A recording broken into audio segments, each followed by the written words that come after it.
SMK bagian ini. Nanti Bapak Ibu kalau kamu SD, kalau ada akselerasi bisa masuk SMK boleh masuk SMK 2, tapi kalau nggak bisa akselerasi SMP dulu, kalau masuk SMK nya SMK 2. Baik Bapak Ibu, saya akan melanjutkan apa yang disampaikan oleh Ibu Farida tadi terkait materi IKN mengenai kurikulum merdeka Bapak Ibu. Sedikit saja dan tidak banyak-banyak, tapi kita lanjutkan dulu materi di sini. Bapak Ibu, tadi sudah disampaikan oleh Bu Farida terkait dengan budaya positif. Memang ini adalah hal yang sangat ditekankan Bapak Ibu. Budaya positif itu tidak hanya di sekolah, tapi di rumah juga. Dan ini PR yang besar, khususnya saya sebagai guru juga sebagai ibu rumah tangga di rumah. Karena ketika di sekolah menghadapi anak-anak, ini anak-anak Bapak Ibu misalnya gitu ya, terkadang bisa lebih sabar menghadapinya, tapi ketika di rumah itu kesabarannya agak tipis tisu kadang-kadang. Jadi ternyata berbeda gitu ya. Jadi di sini ada motivasi perilaku manusia. Bapak Ibu bisa lihat di situ ada yang namanya internal dan eksternal. Ternyata ada dua hal yang bisa mempengaruhi perilaku kita. Dari internal kita sendiri, berarti itu memang ada dalam diri kita. Kemudian dari eksternal berarti dari lingkungan sekitar. Nah, anak-anak kita di sini biasanya lebih cepat dari eksternalnya yang mempengaruhi perilakunya. Jadi ketika anak kita sekolah, kemudian pulang bawa oleh-oleh, kosakatanya ada yang positif, ada yang negatif, dia langsung start semua, belum bisa memfilter. Nah, tugas kita berarti ketika mendapatkan itu, kita harus meluruskan, gitu. Coba kayak gitu ya. Kemudian, nah di sini ada kebutuhan dasar. Di bagian kedua ada fisik, psikologi, sosial, dan emosional. Jadi anak kita juga butuh ternyata untuk kebutuhan emosional. Kalau anak-anak ada yang tidak punya emosi, Bapak Ibu, kita harus waspada.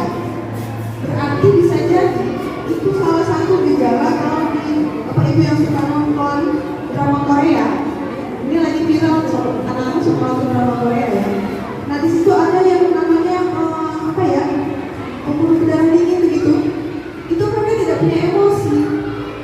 Karena dia ketika melakukan kekerasan, melakukan tindakan yang asusila, dia santai aja, nggak ada merasa bersalah, nggak ada apa. Nah tapi anak kita butuh emosi.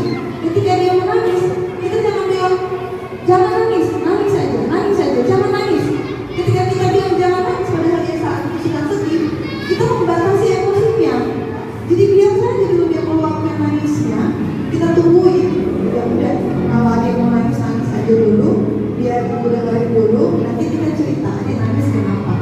Kalau kita suruh ketika dia mau nangis, jangan nangis terus. Kita karena capek ya, kerjaan rumah banyak, kerjaan di luar banyak.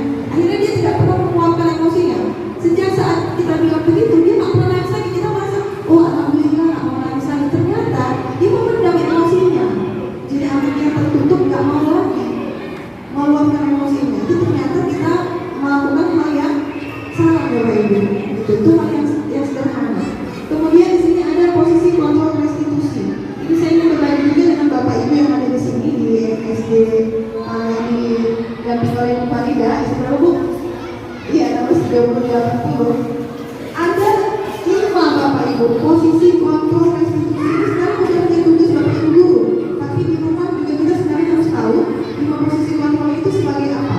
Jadi yang pertama itu ada sebagai pemukul. Yang kedua ada sebagai pembuat rasa bersalah. Dua kategori ini ternyata masuk dalam tabel untuk tindakan yang negatif Bapak Ibu. Berarti kalau negatif sebenarnya kita tidak punya posisi kontrol yang dua ini. Tapi coba kita flashback, kita di rumah atau di lingkungan kerja, misalnya saya dengan anak murid, kita berada di posisi kontrol yang lebih banyak, apakah pemukul dan membuat rasa bersalah. Ternyata membuat rasa bersalah juga bagian dari negatif Bapak Ibu. Misal anak kita punya kesalahan, kita ungkit dulu kesalahannya dia, baru ulang-ulang sampai dia kayak sedih, merasa dia sudah terpojok, merasa bersalah. Ternyata itu bagian negatif. Nah, yang positifnya yang mana? Sebagai teman, kemudian sebagai pemantau, yang lain sebagai manajer, bukan manajer di perusahaan yang Bapak Ibu. Manajer ini maksudnya adalah ketika anak kita memiliki kesalahan, kita mengajak dia untuk mencari solusi dari yang dia buat. Jadi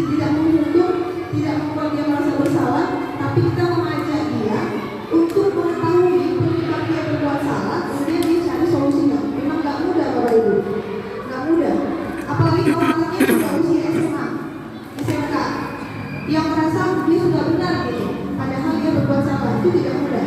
Tapi posisi lima ngobrol itu memang harus kita pelajari, walaupun tidak mudah. Saya katakan tadi.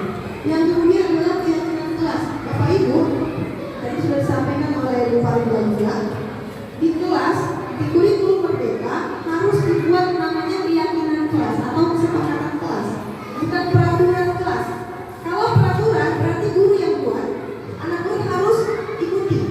Ada hukuman ketika tidak dikerjakan, tapi kalau keyakinan kelas, anak-anak diajak, anak-anak yuk, apa yang mau dijadikan kesepakatan kelas kita bersama?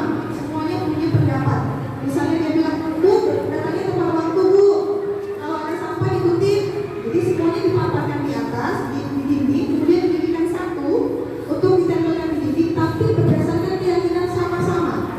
Setelah disepakati semua, berarti harus ditegaskan kepada semua, ini adalah keyakinan yang kita buat, kita harus taati sama-sama. Gitu. Itu lebih mendewasakan anak-anak bertanggung jawab. Jadi bukan peraturan yang mereka takuti, tapi mereka punya komitmen untuk berada sama-sama. Ini Bapak Ibu ya. Yang kemudian adalah terakhir rekomendasi ketiga restitusi.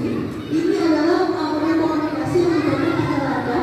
Di sini ada yang pertama bagian bawah, menstabilkan identitas.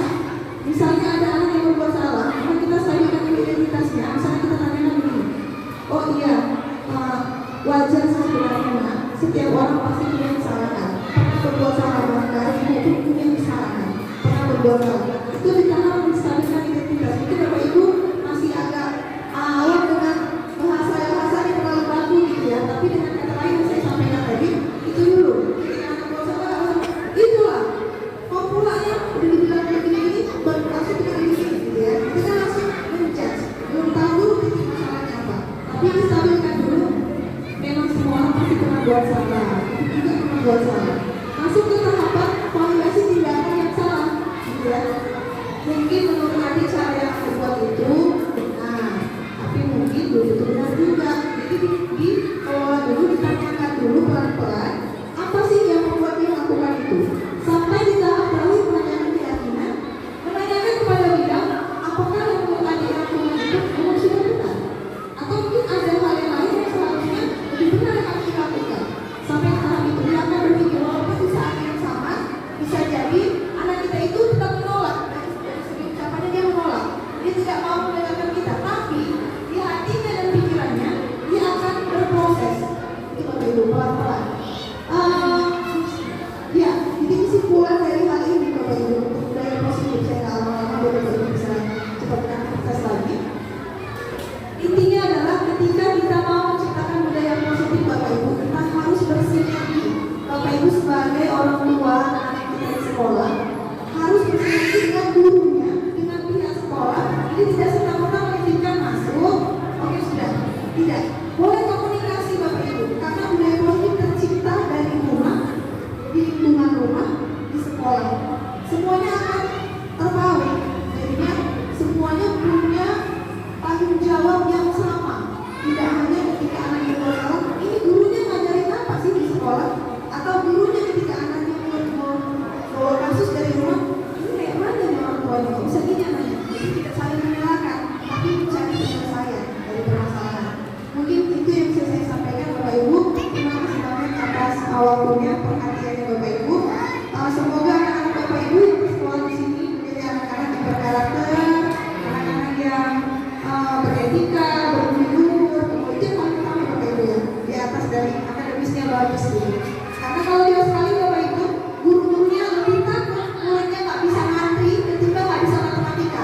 Kalau Indonesia takut anaknya nggak bisa hitung-hitung. Kalau ngantri dia ternyata ada Australia. Di Australia gurunya takut kalau siswanya nggak bisa ngantri ketimbang nggak bisa matematika. Karena kalau ngantri itu masuk di karakter, masuk di etika. Susah Bapak Ibu, antrinya orang tuanya harus pakai orang dalam. Itu saudara gurunya kalau belum terjadi, padahal harusnya tidak boleh. Tetap harus diantrikan. Gitu. Jadi